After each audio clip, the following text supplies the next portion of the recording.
Nangalle ankan nangalle silao isan nabiyyi miti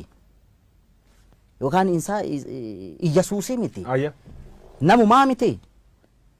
ummanni yakki irratti raawwatame yakkamtoota jedhee malee sabni isaa lafarraa dhumuu qabaa hin jenne bar ummanni Oromoo yakkamtoota yaa amma laal biyya faranjii kanatti gurraachannaa luka dhiqan argiteetta warri adiinam maal beekwam abbootii isaanii yakka sana dalagamiti qaroomuun akkasii beeka wallaalummaatti itti taphataa bar odeeffannoo jajjabduu dhagaye dhossatante jechuun nam mormatiin ragaa waan qabuuf jechuudha Hacaaluu Hundeessaa jirraa maalan jirraa amma immoo ees jirti sirbeer qopheesse obba'uu jiraa jedhan istuudiyoo kee jiraachuu iyyuu qubqaba mormatiin ati na basaasta jechuudha sin basaas dhugamuudhaan kan callaa oni naa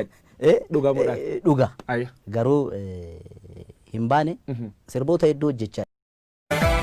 goota Oromootu waree falmatu maleen teenye karamu galeen taa'u ambooda chee goota gantuu fi yartuu kam goggoota hombii binnaa yoo dandeenye akka gabroomsaan biyya keenyan teenye goota Oromootu waree falmatu maleen teenye karamu galeen taa'u ambooda chee goota gantuu fi yartuu kam goggoota hombii binnaa yoo dandeenye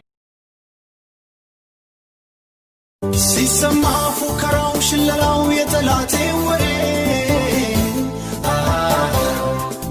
የጠላቴ ወሬ የጠላቴ ወሬ ሰው የሚተርፍ አይመስልም እኔ ግን አለሁ እስከ ዛሬ አለሁ እስከ ዛሬ